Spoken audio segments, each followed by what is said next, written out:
Happy Wednesday, and thank you guys so much for joining us today.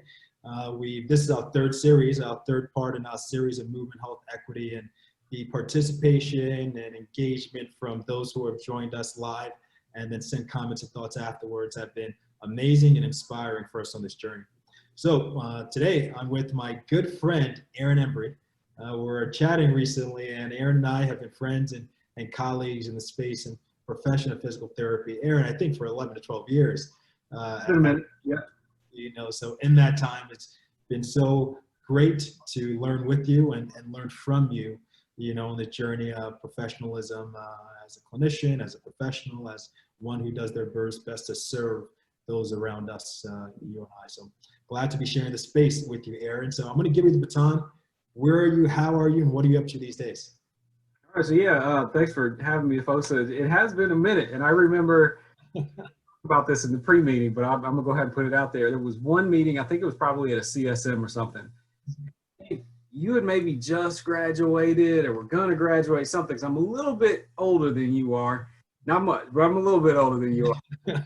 Remember we were sitting at this table, and we had, and this is forever in my memory. At this table, and there's me, and mixed race, biracial male. There was you, Efosa, in all of Efosa glory. We had colleagues that I believe was Brazilian and was an immigrant to the States, fresh from Brazil.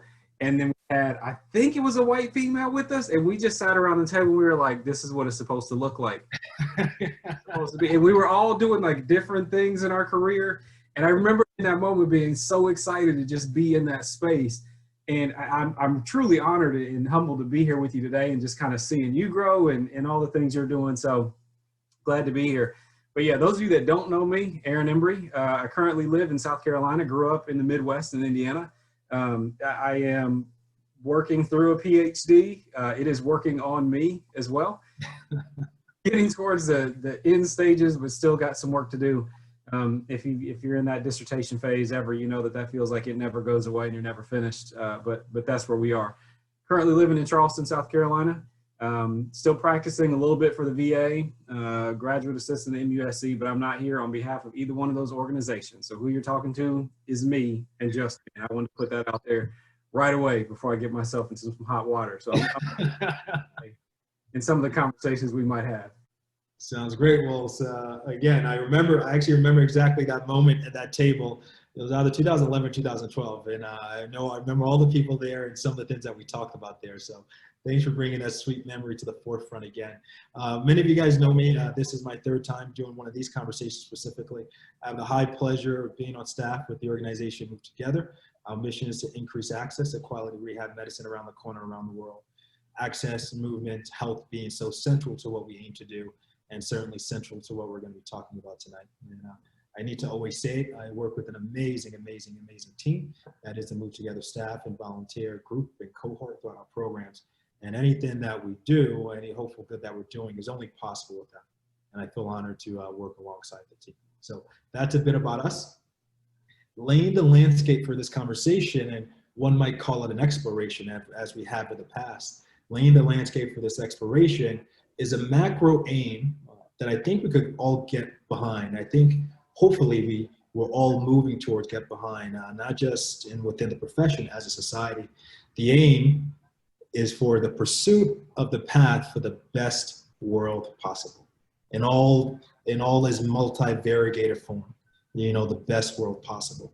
And in this conversation and exploration that Aaron and I are going to have, we're going to be bringing a bit of our experiences, our learnings, conversations we have had, we are having, that may foretell the conversations we may have with others in the past. And we're going to bring from what's within and multiply it to all that is around us. So that's contextualizing a bit of the conversation. Again, the essence is movement, health, equities. And later in the conversation, we'll be breaking down each word, and again, this is pulling from our experience, our thoughts, and our reasonings in an explorative way. Breaking it down and separating those words one at a time. Movement, health, equity. And then we may walk down the path of exploring what that all means together, what it might mean together as an exercise. One of the titles, or the title for this conversation that you may see in our email or in this event, is a macro look at things. It's a deconstruction of systemic biases in society and in healthcare. So taking a macro, meso, and micro look at the biases and barriers that may be in the way of what we just talked about, the best world possible. So Aaron and I are going to have an honest conversation, very organic conversation about some of the different things on different levels in which we think could be improved, and be optimized. And with the improvement, the optimization gets us to better, as we all need to collectively define what better means. Some logistics and house rules, as always. Thank you guys in the past for sharing comments. Please share comments in the conversation, and we'll be tracking them, and we'll be doing our best to answer them in real time, and then certainly getting to them at the end.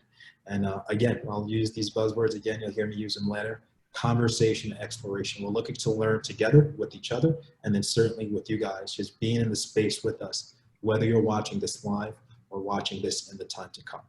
So that is the foundation.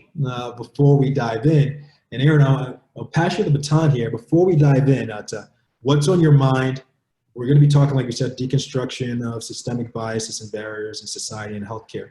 What's on your mind and your heart as we start this conversation?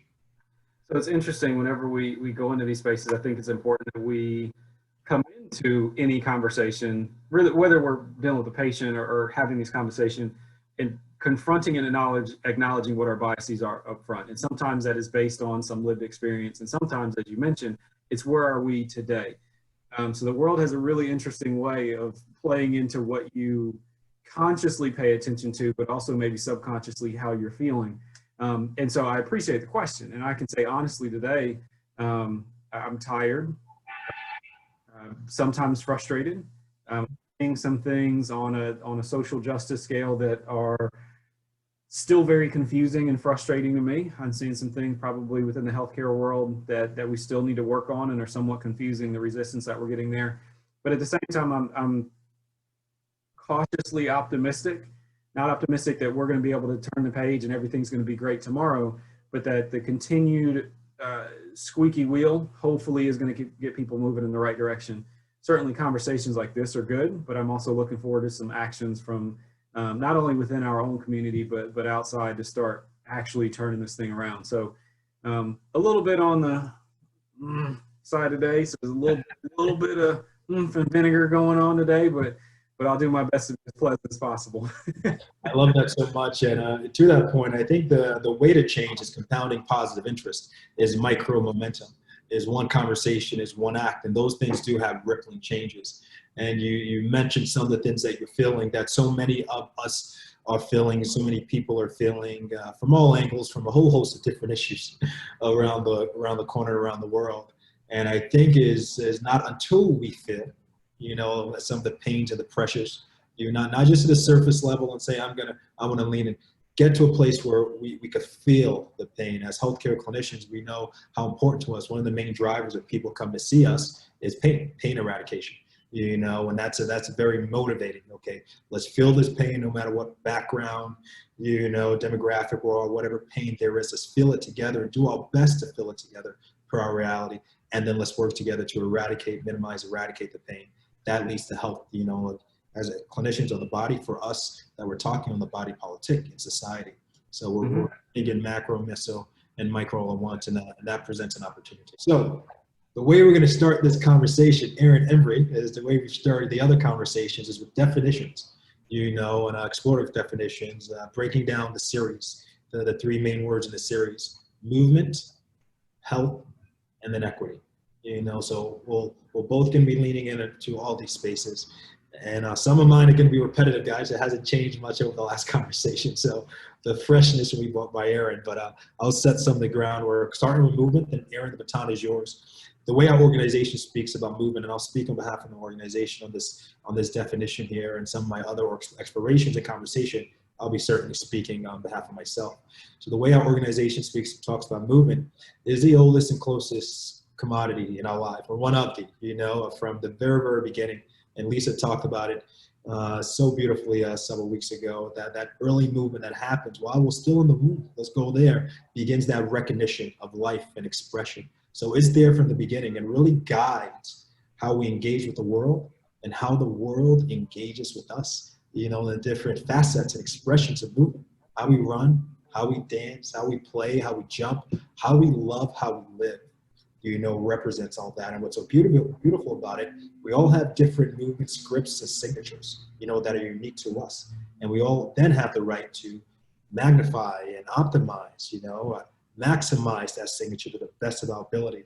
Because when we do that, we maximize our life. If we take that linear logic, we maximize the good that could be in this world, and the beauty and diversity and dynamicity that could be in this world. And on myself, and I'll continue to speak for Move Together on this, we believe that right for maximization of movement is a human right. So that's how I see movement.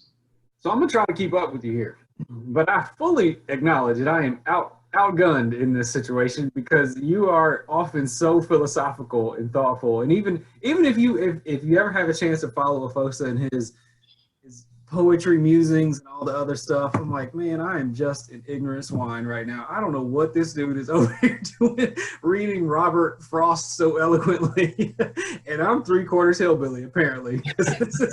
So he has this great definition of movement. And to me, when I think about it, I think about it very simply, right? So we talk about there's, and even in context of what we're talking about today, there's micro movement and there's macro movement. And so we talk about movement within the PT field. A lot of times we're just talking about the body moving through space, right? We're starting to get an appreciation for how the space kind of moves around the body. So what does the environment actually look like that the individual is in?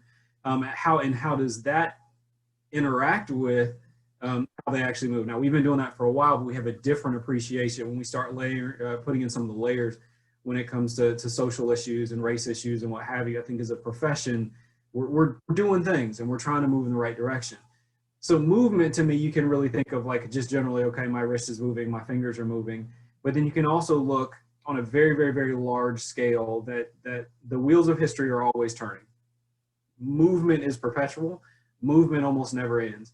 Even when you're standing still, you're moving. And I had an engineer one time explain this to me. We were going over the concept of balance and stability. And we might think, okay, if I'm holding something still, it is still by definition moving.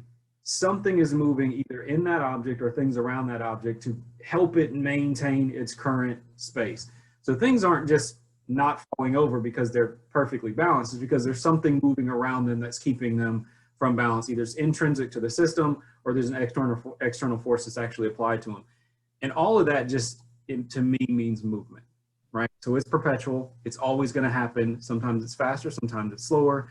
And sometimes for us, we just have to figure out how we're going to manage it and what that looks like. Again, if we're talking about it in the lens of systemic bias, how fast or slowly are we moving through these biases, or how the system might need to change for certain people. I love that so much. To piggyback on that, using movement in the body and movement and change and the perpetuality of it, so to speak. So the idea that it's always happening, and then to figure out what is our place and what that movement look like, if things are staying still or things are moving. Are we an intrinsic hold or catalyzer? Are we external restrictor or mobilizer to get things forward in both that sort of body concept and change? And then movement, we could double up and talk about it being change, that perpetuality, again, moving, changing position, changing.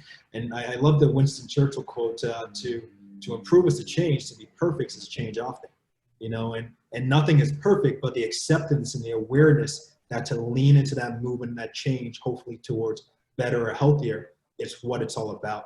So that's you want to be philosophical. You want to be philosophical, mechanical, the whole nine. I was about to say, so here he goes, this humble brag, Winston Churchill. I'm gonna come to it. My mama once told me, that's gonna be the difference in the conversation here. This once told me, that's what we're talking about here, folks. You and I both know. I love it. So then that takes, let's move on to the next word, health next. There's some definitions that talk about it as the absence of disease and things of that nature, and there's different definitions. The way I like to think about health, Aaron, and all those joining us here, I like to think about it offensively on the spectrum, not just playing defense and the absence of disease, which is important, that state, but is also at its best is the optimization of the potential within you, is a fulfillment of full wellness that is possible within you, is how I think about health. So there's an action, there's an activity to that. You know, it's not just some sort of, I don't want to homeostatic place, but maybe that is it if we're talking about that's in the spectrum. But is this continuous, perpetual fulfillment in each day, each week, each moment, each year, each decade in our life of maximizing the wellness that is possible within us. And at least that's the place I like to ruminate on health. So I'll pass the baton to you, Aaron.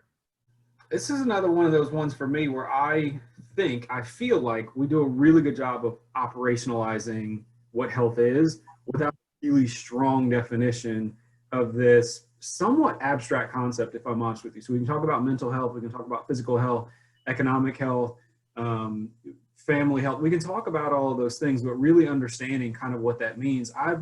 Even when we were preparing for this, I was like, that is such a simple concept, but at the same time, potentially so difficult to actually just put a finger on and say, okay, this is good health. And I think sometimes it's difficult because in order to define something, there typically is a standard of what that health looks like, right?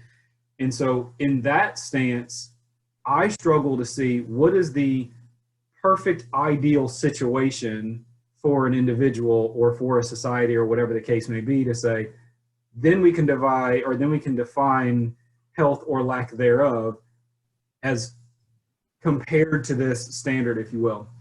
So, I mean, obviously it's the concept of being well, being able to do the things that you want to do, having access to the things that you need to have access to. So there's a lot that kind of goes into that. But I got to be honest with you and tell you, I don't have a solid definition of what I believe to be such an abstract concept. I really don't. See, and for those who are joining us, I'd love to hear what your thoughts are. Aaron, you bring up a good point. Is it sort of this dichotomous thing? Is it black or white? Either you're healthy or you're not. Is it this thin on the spectrum? And if it is, how do we pinpoint? How do we know when one's maybe one sort of endpoint or area of non-healthy becomes healthy? You know, and then is it once you cross that threshold, it's the same as beyond that threshold? So that's actually something to consider, you know, and I wonder, and there's different definitions out there, Pero, but I think this is one to continue to develop. You bring up a good point. I think so. To be clear, I think there is a spectrum, and I don't think there is a cutoff to say this is healthy and this is not. And even when we're talking about today in 2020, what's healthy now was not what was defined as healthy in the 60s or the 70s or the 40s. Like, our definition of what's considered healthy now has grown substantially as operationalized different components of things that make up health. So to me, like, optimal health is basically infinity. Like, somehow it's a thing, it's out there, and we're all striving to that thing. We're learning more and more information about what'll get us closer to that infinity. But mathematically, you never get there. So I think it's more of a journey than it is an actual thing to say you're healthy or not. It's just constantly evolving and doing something different. And that, for me personally, I find it difficult to put my finger on it. Very interesting. Before you move to equity, and this is something for the audience to think about, and you're giving me some catalyzing thoughts. It plays on the concept of when we talk about morality. What is good? You know, what is more paradise or heavenly, and what is bad, and what is hell? Who sets up those pillars? A lot of what we think about those things are based on Judeo-Christian views, so to speak. So maybe one thing to consider with health, then it can be more concrete as science. That's morality. You know, when we think about good and bad, there's things you want to move away from and move towards. You know, when it comes to health, the things you want to move away from, we know they're not bad, or sort of deconstruct the body, and the things you want to move towards, and to the point, to play on that we were making earlier, and the point you're making now, it's perpetual. You know, then it becomes maybe about the pillars that guide us in that perpetual movement towards better. And that's maybe where we focus, and maybe those principles and beacons would be helpful for people, because there's still always a ton of information out there. There's a greater growth of wellness in the world, which is so good. But can we communicate the essence of health more to the community at large, and then the roadmap in which to get there? You know, so to speak. There's information, but distribution and dissemination and communicating that information, like you say, there's potential for all of us in the healthcare space to do it better.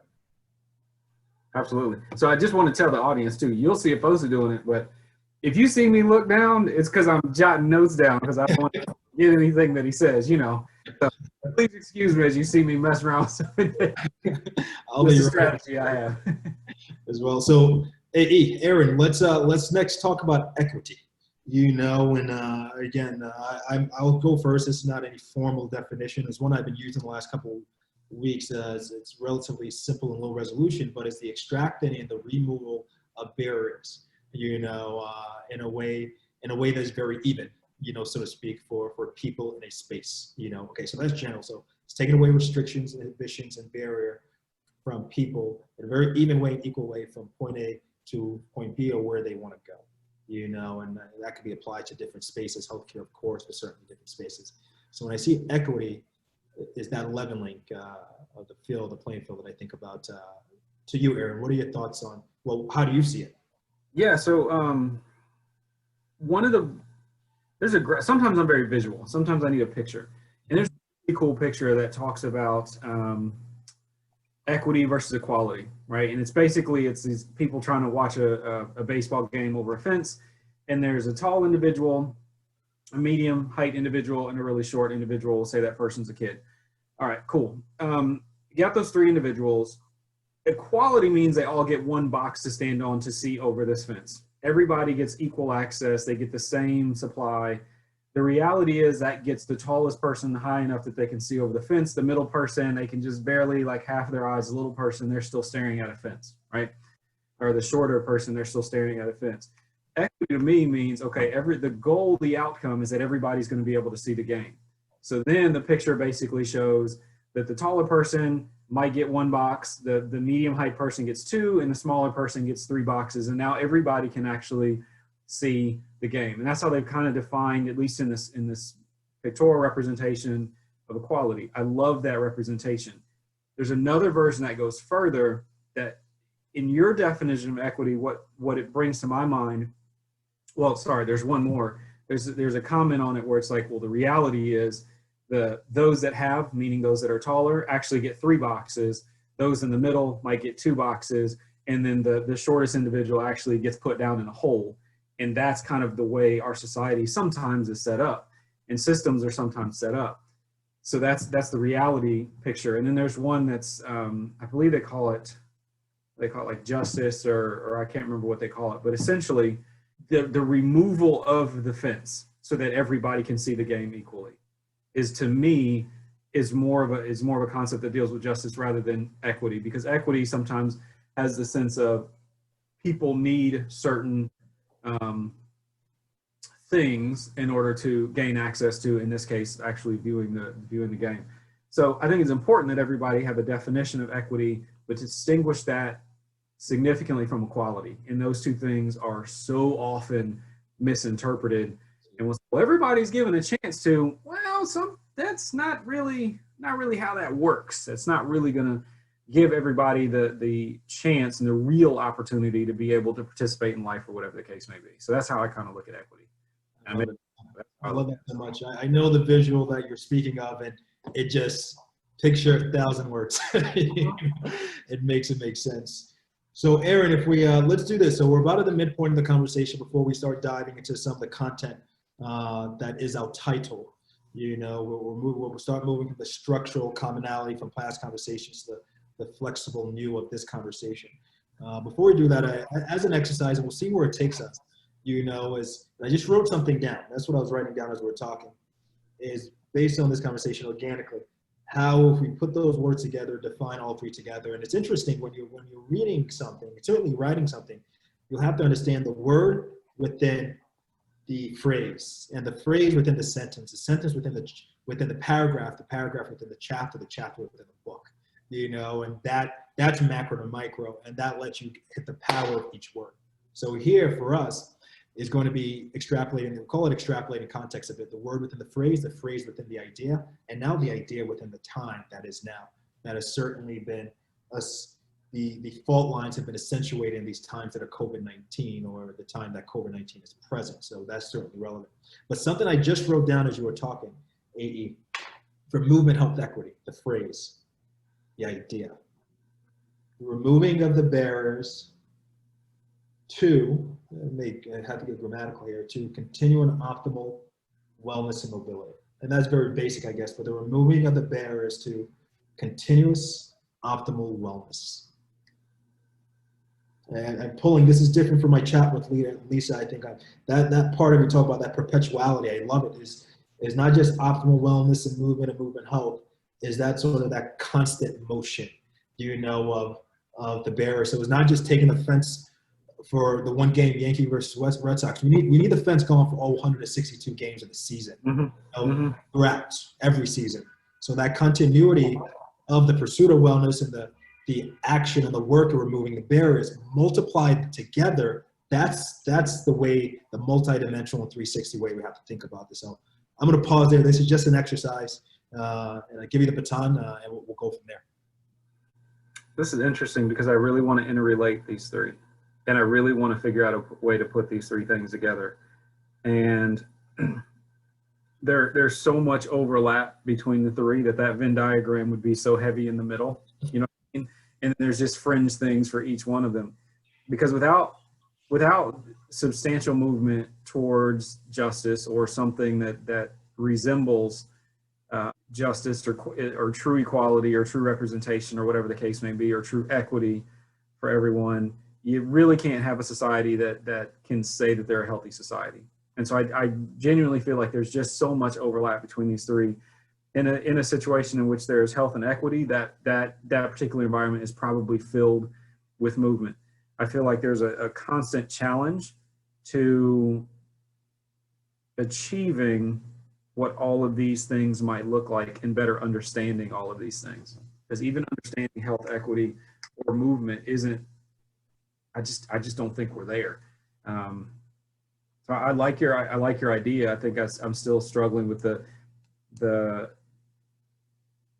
definition of health, since it's infinity. Movement being perpetual in the past and forever will be. And just equity to me is just something that's ongoing. So we're understanding some people need more than others, and those that don't need to be comfortable with giving up for those that do.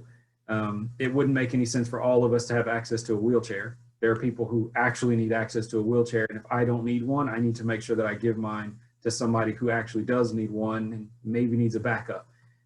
So there's a lot in there that I wish I could, wax poetic and pull my Robert Frost hat off like you do and figure out how to make that a succinct one-liner. But I think that's the challenge that we all face in healthcare and otherwise. Well, thanks for sharing that. What you just shared is actually a bit elucidating as well. And that's why we call this an exploration. Much of what you just said, I'm going to think about. I'm picking up a lot of what you're saying there towards the back end. It's ecosystematic. It's an ecosystem, so to speak, when we're talking about equity. And one I think is just getting rid of the barrier, so that, okay, there's no limitations, but then is that shared responsibility, individual and the collective and the individual, so that leads to more intention. So there's different levels to that as well. So we'll continue that exploration, and that's things for us to ponder, and for anybody joining us to ponder as well. And context does matter. You did mention that context absolutely does matter in all of those too. And I think it's something that cannot be understated. Got to understand the context before you go into any of those spaces. And I think you, of all people, will know when you go into a new space, you don't come in and beat the door down and say, this is what we're doing. When you have to do clinic or understanding what outcomes might mean or what the actual need of a community is, you got to have context. What it might look like at UMass, I think you were at UMass, is that? Yeah, for undergrad. Undergrad. That's completely different than when you go down to Guatemala, than when you go to Nigeria. I can't remember where you went in Africa, but like every single place is going to be different, and what their needs are for equity or understanding what movement might mean in these places is completely different, and you've got to be there in that context to really understand that.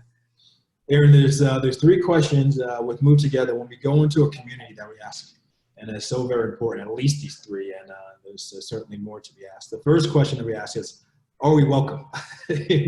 Asking that to the community members of that community. Are we welcome? Can we be here? Before we even step foot in, is it okay that our presence is here? And if not, we'll respectfully turn away, and leave, and honor that. And if there's any way we could help or collaborate or support from afar, if that, we will. But are we welcome? The second one is asking those in the community, what do you guys see who live in this community 24/7 every day? What do you guys see as some of the challenges and the opportunities in the community? And listen, you know. I always love that McKenzie quote. He goes, you listen to your client long enough, they'll tell you what's wrong with them, what's affecting them. You listen to them longer, they'll tell you how to help them. You know, that's subjective. That third question is asking the same folks in that community, what do you see as some of the ways to overcome the challenges and to fulfill the opportunities? And then, true to our name, we'll certainly bring some ideas and then move together forward. You know, so those three questions are important as we're entering spaces where we're aiming for better. Whatever better is, how we define better, start by understanding what needs to be understood. Absolutely. So we're going to start diving into the conversation about barriers. And before we talk about barriers on the macro level and meso level, and it's already 37 minutes in. You know, I wanted us to talk about the concept of barriers first, and then we'll just dive in and see where it takes us. You know, so just in consideration of barriers, some notes that I just wrote out. What's important when we're thinking about barriers, and these are continuous conversation, is need to be aware of the things that need to change so as to change it. So what are the barriers there? You can't transcend and get to transcend it if you don't know what needs to be overcome. So you need to be aware of what needs to change before you can change it.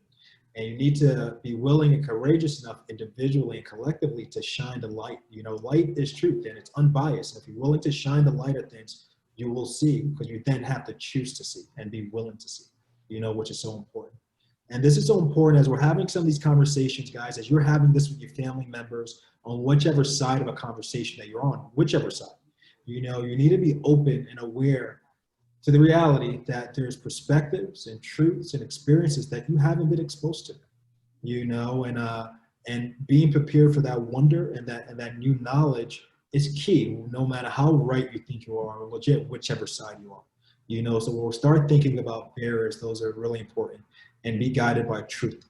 You know, one of the things that we need to be careful of as a society is this talking about deconstruction, is this deconstruction of truth. You know, there's an old quote that says, you're entitled to, as a political quote, you're entitled to your own opinions, you're not entitled to your own facts. We're getting to a place where there's actually multiple facts now, you know, so we need to get back to understanding. I like to think about when it comes to truth, understanding per our human capacity and discernment in a collective way, and as much as possible, let us guide forward. Because that's going to get us forward and on this path to the best worth possible.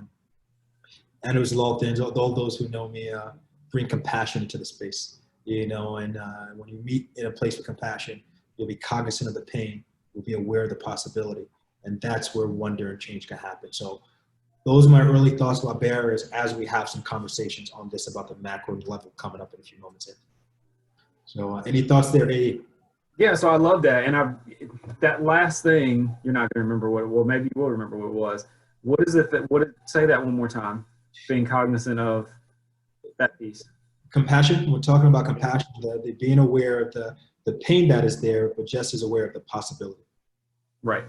So, and as you're talking about, and we're talking about shining lights, I think the important thing that we so often feel like we're doing is when we're trying to shine the light, we don't walk into a room and turn the light on and say, let there just be light on everything, or walk out into the sun and say, let there be light on everything.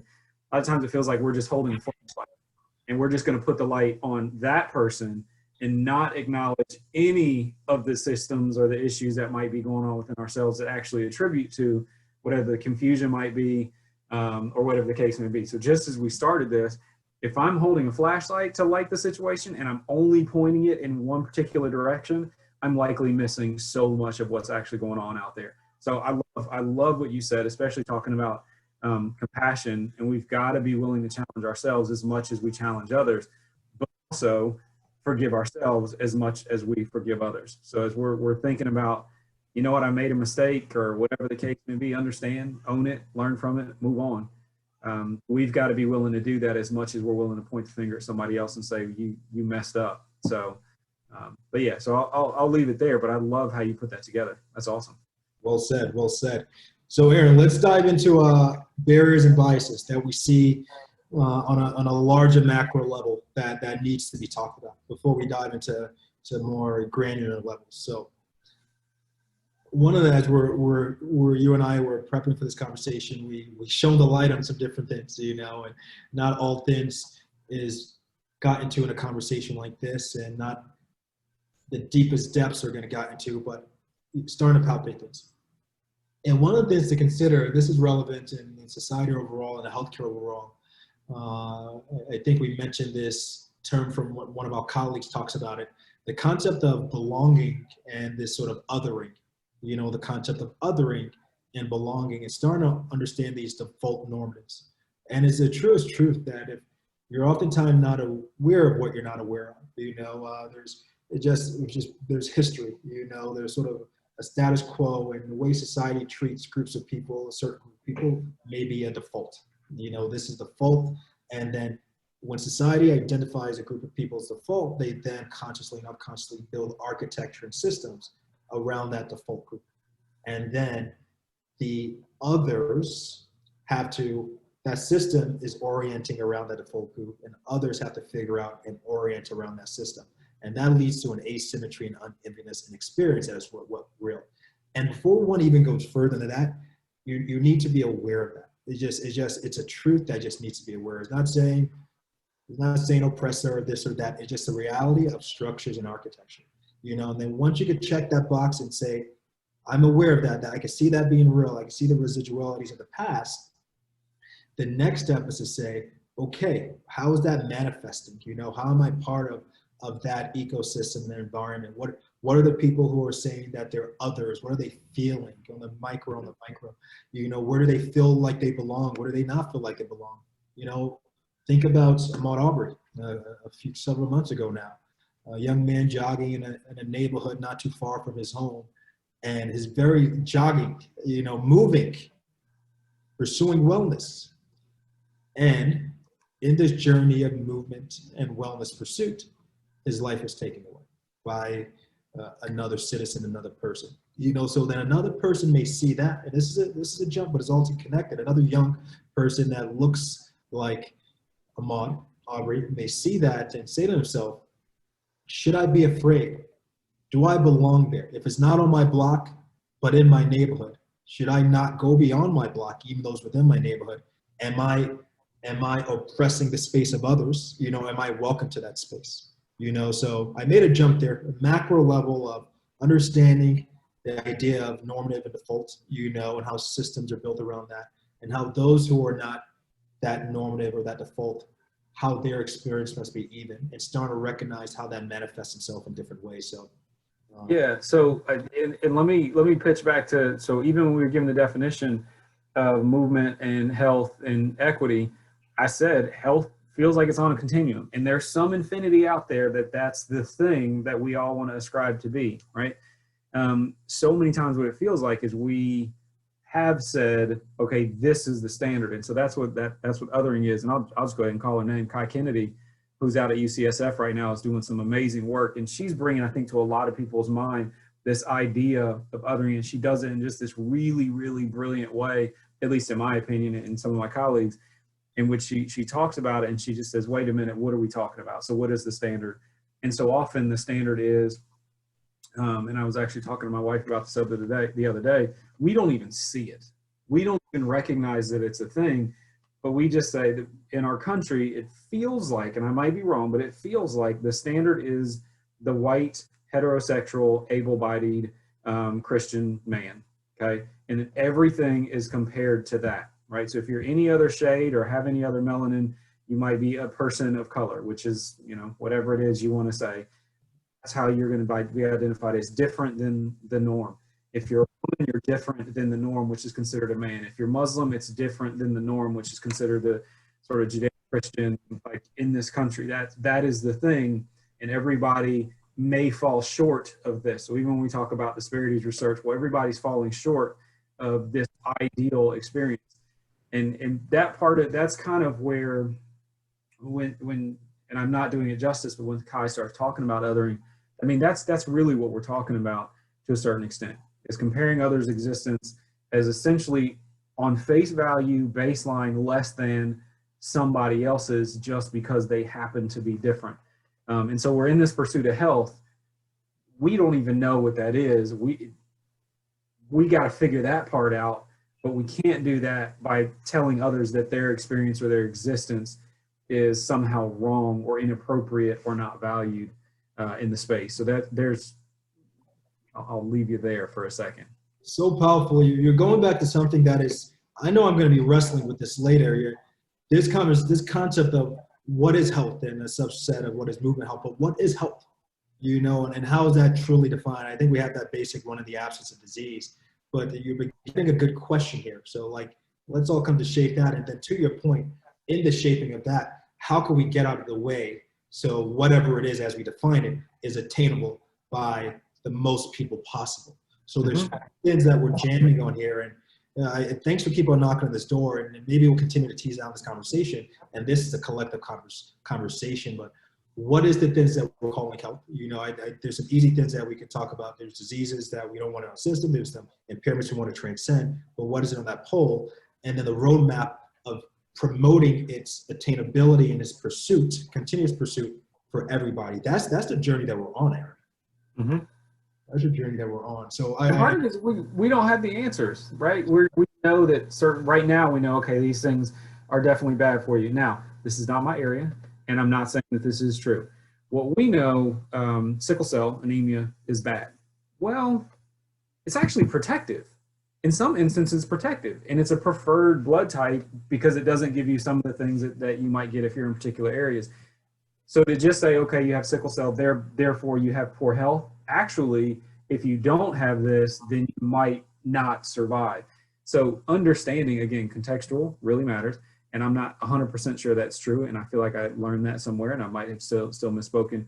But the concept persists that what we understand as poor health now might be poor health in a specific context. But we don't really know what optimum health actually looks like or is, and we could be labeling things completely incorrectly.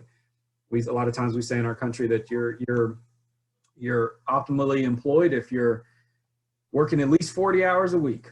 That's not true internationally. And there are plenty of folks that say you don't have to do this rat race of go to school, spend a bunch of money to get a job that you don't like, to live in a house that you don't really care for, to be surrounded by people that you don't like, and just keep doing that over and over again.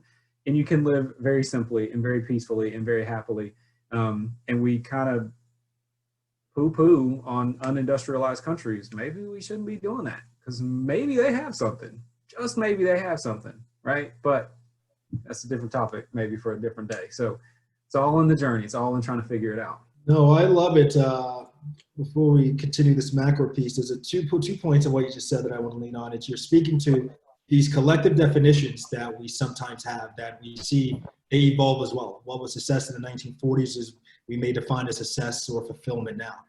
So if we accept that those evolve, we just have to again appreciate that things change. But going back, I think I may have moved a little bit closer to how we can start thinking about health. Is this macro personalization, and at least creating the environment for thriving. Again, what is that thriving or what's that health? But at least maybe that's part of the roadmap. Creating the environment for each system, each person's body to thrive per their reality internally multiplied to the external environment around them. And then it becomes about this macro personalization. So it's not one size fit all, but in a macro systematic way or systemic way, create this personalized pursuit for optimal. So that may be a centimeter or 0.1% of a thought that I feel like that gets us closer if we're considering the idea of it. We're far away from defining what it might be concretely. But I love that we're knocking on that door, Aaron. It makes it hard to, from the nerdy researchy kind of part of me, it makes it hard to research that though, because it's so individualized that you can't say, here's the one thing that's going to work for everybody. All stroke survivors, all you need to do is walk faster. Well, I don't know if that's actually true. All stroke survivors need this. All people with spinal cord injury need that. Maybe none of that's actually true. So whenever we're coming up with things, even our research methodologies need to start figuring out how to make sure that we're analyzing things on an individual basis, so we get that macro personalization. I can't remember what the phrase you just used, but that was. And that's it. And I think part of the conversation I had with RuPaul last 2 weeks ago was the concept of environmental design. Again, that quote I think I mentioned last time, but Louis Pasteur, I love it. It applies to so much when he says the The terrain is everything. The microbe is nothing. And the microbe is not nothing because here the human is the microbe. But it's creating the environment to find what you need, you know, to allow and to promote what your body needs, whether you're coming out of impairments, you know, and limitations, or whether on the spectrum you're pursuing your most well self. So we designing that environment, designing access, you know, designing education and awareness and the tools and the resources to create this space where you're in a structural, flexible way. The structure is the environment. You're the flexible, unique person to pursue the path to your best. So I think that's where we might want to invest more of our time and our resources, as well as any sort of individual interventions. No less on that, but just consider that. And so many are already doing that. So I'm learning, my man. I'm learning. So you're knocking on some interesting doors in this conversation. I love that you brought that up again. So yeah, and everything that you said about the default, and it could be called out, and nobody needs to feel bad about this. It could be called out. That sort of status quo, that default is able-bodied white males. If we're talking about Western society or the United States, that's okay. The first key is awareness, and then taking a step back. You know, this sort of orientation that a lot of the system is built around for. Let's expand the system so everybody feels like they're the status quo, so to speak. You know, how can we level the playing field? How can we make things more 360? You know, and then it becomes important. Understanding that truth becomes important. It shapes our words, it shapes our thoughts, it shapes our words, it shapes our actions. Aaron mentioned it, and I wasn't woke to this until 2 months ago. The concept of people of color. You know, what does that mean? I'm a Black American. A person may be a white American. A person may be Latino American or Asian American. You know, so to say everybody that's non-white is a person of color, that's the other again. You know, persons of color versus how do you describe white people? Persons of what? You know, so let's watch our words, everybody, you know, from all angles, because our words guide our actions. And the space of actions where some lives are at stake, wellness is at stake, you know, so that's why that stuff's important.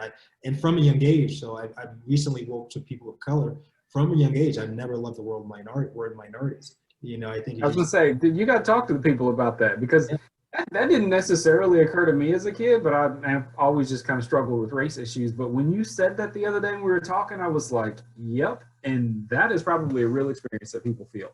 Yeah, I think it maybe originated on the surface, less in numbers, numerical, you know, but it's this double mean, minor, less, you know, less of value, you know, less than, if you kind of unpack the word, you know, then the majority, not just numbers, but in power, in presence. So watching our words, watching our thoughts, because they have actions.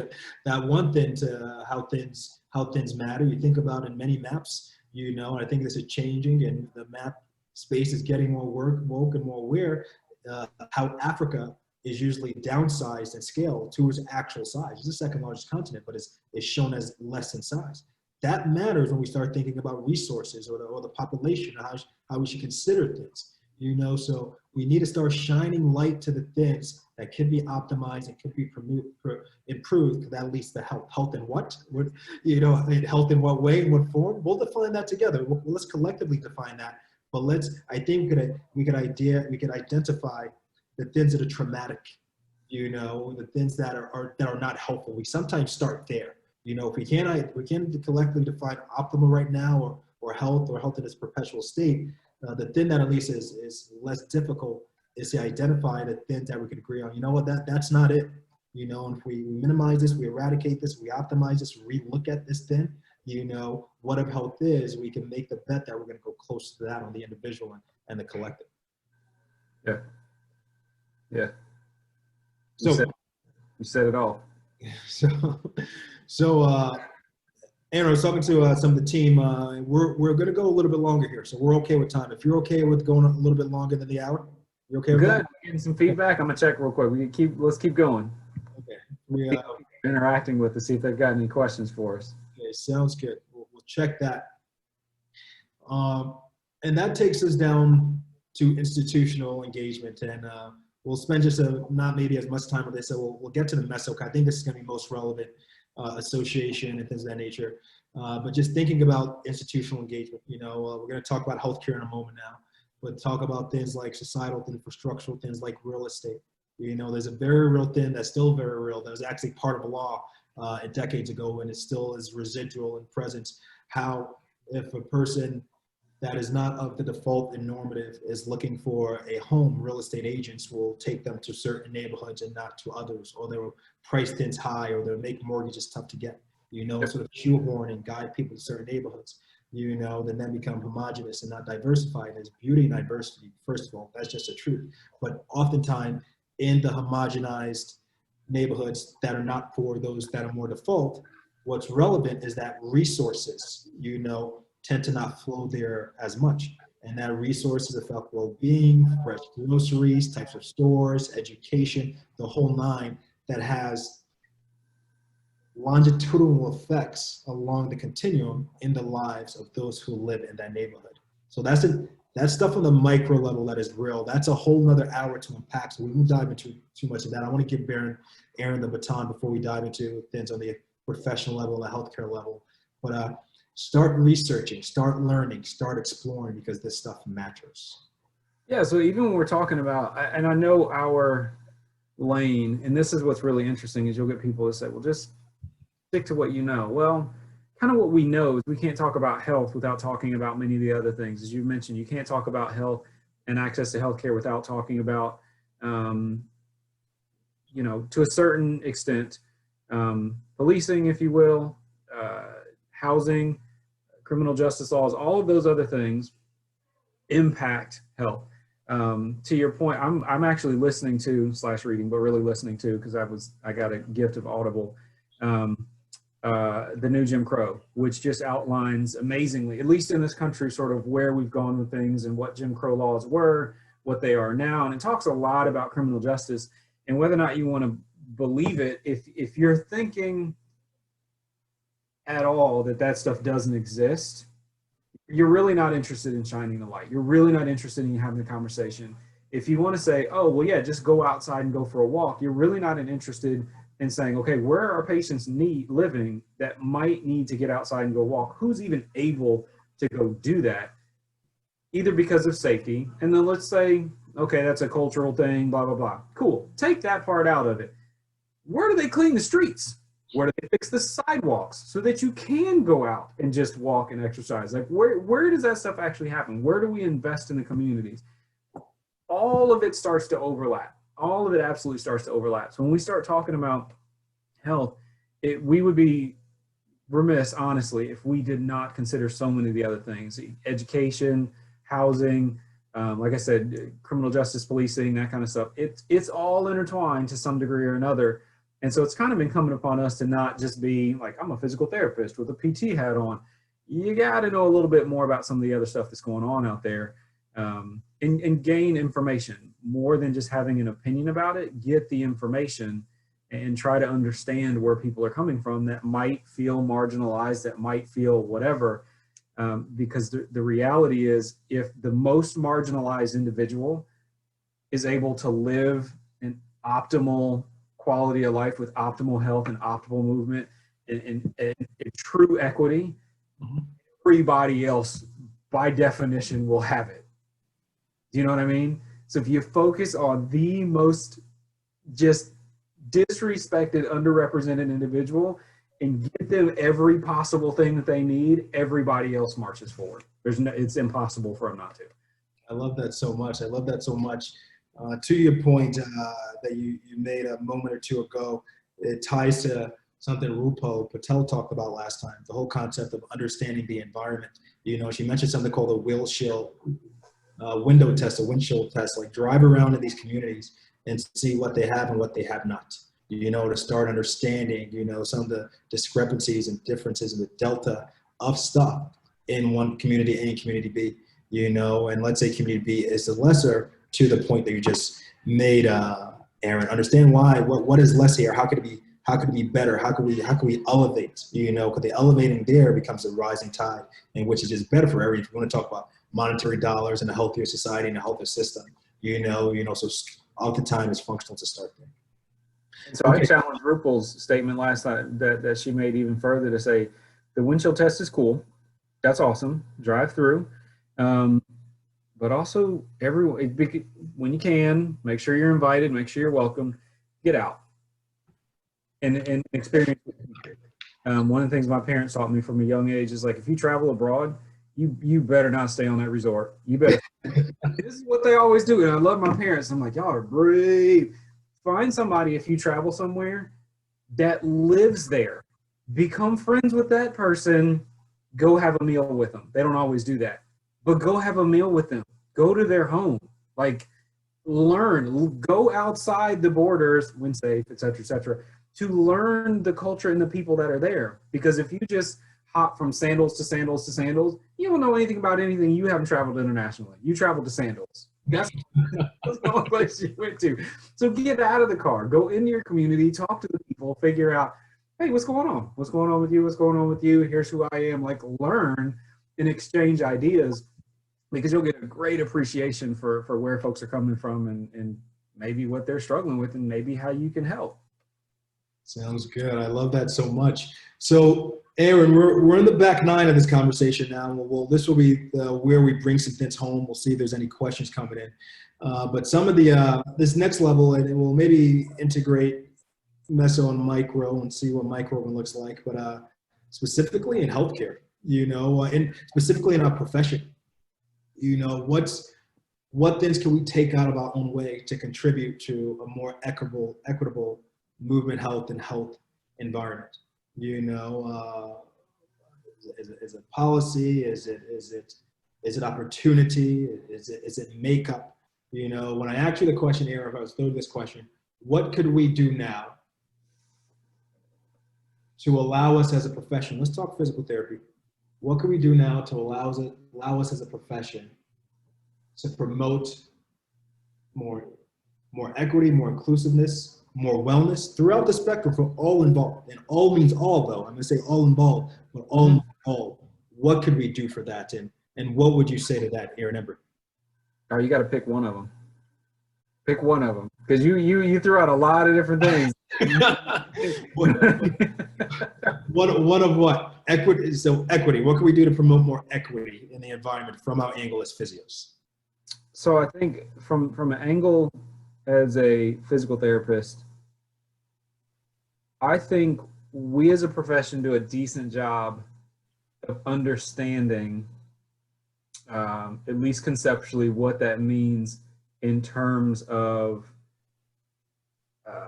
access to places. And I specifically will talk to the peds therapists and the neurotherapists. I'm sure others do, but specifically the peds therapists and neurotherapists that work directly with a patient that is saying, or a client that is saying, I need to be able to do X, or I really want to be able to do X. Diving into every factor of what their environment looks like. So do they need one box versus two? Do they need a ramp? What do they need on their chair? What do the kids need to be able to learn successfully within school? Some kids need different things for sensory integration and organization and control and that kind of stuff. I think we do a decent job of that. I think we need to push and continue to push on what that means on the societal level, and then our place in promoting that on a societal level. So we get it on the individual level, I think, pretty well. And even in certain contexts, but I think we as a profession, everybody in the profession, need to really move that forward. And that really doesn't mean for everybody, because there still are some individuals in our community that might be more conservative, that feel like, I'm not being heard. Okay, well, we need to make sure you have a voice. We need to make sure that you are being heard as well, and your concerns are being addressed. So whether you're conservative or liberal, black, white, whatever, that you're given opportunity, and that you are able to fully participate as a clinician, as a student, and as a receiver of services, to be quite honest with you. Okay, so create space for everyone to be heard. That's the last thing you said. And for us to take our place in that space in a societal space, collectively as a profession, all us being servant leaders or participants in the profession, to know that we have a role beyond the clinic. Yeah, because we just rely on physicians and our nursing colleagues, to be quite honest with you, to just take the lead and just do the things. And that can't be it. And that's no disrespect to them, because they're doing a great job. but we can't all just default to say, well, what are the physicians doing now? And then we'll just kind of follow along behind them. No, get involved. We are integrally involved in making sure people have a good quality of life. They're able to move. They have good access to everything. We got to get more involved in this space. I love it. I love it. And that echoes much of what Lisa and Rupal have been saying the last couple of weeks. So, Aaron, we're going to bring it home there. Some of what we didn't get within this conversation, the meso and the micro, whoever I interview next, have an explorative conversation with next, and I'll plan to actually dive in deeper in that space. What are the ways we can transcend? What are the things that we need to get out of the way to promote more movement, health equity for the collective? We'll dive in deeper. So I want to give you the baton for final thoughts here, my good man. Things, this is the things for folks to consider, things for folks to explore, things for maybe people to be reading or thinking about as in the time to come. So, first of all, if you stayed around this long and listened to me and the great Efosa pontificate for the last hour, good for you. Thank you very much. I hope you walk away from this happy that you were able to listen in for a little bit. Things to do moving forward: continue to read, continue to work, continue to explore. Whether you feel like you're on the right side or the wrong side of whatever the issue might be, and continue to explore the other side. One of the things that I'm personally doing recently is I've been integrally involved for a long time on race and race issues and whatever the case may be. And what I've for a long time have done a lot of shaming. And I'll be honest, if you were voting a certain party, if you believed a certain thing, I just did a lot of shaming. And I am trying my best in probably one of the most difficult times to not do that, to listen and say, what are you actually feeling? I know it directly contradicts where I am, fundamentally butts up against where I am, but I need to hear you, because there's so much, it feels like there's so much tension and there's so much angst from so many people who aren't feeling heard. They're not feeling valued. It doesn't mean it has to be their way. They don't feel heard.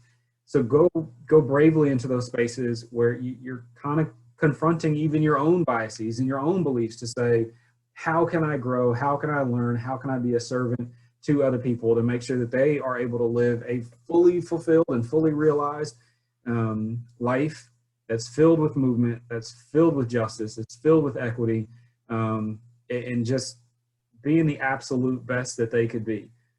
So there are tons of things to read and explore. Don't be afraid of any of them. Diversify who you're reading, diversify who you're listening to, and plug in, get involved, and enjoy the ride.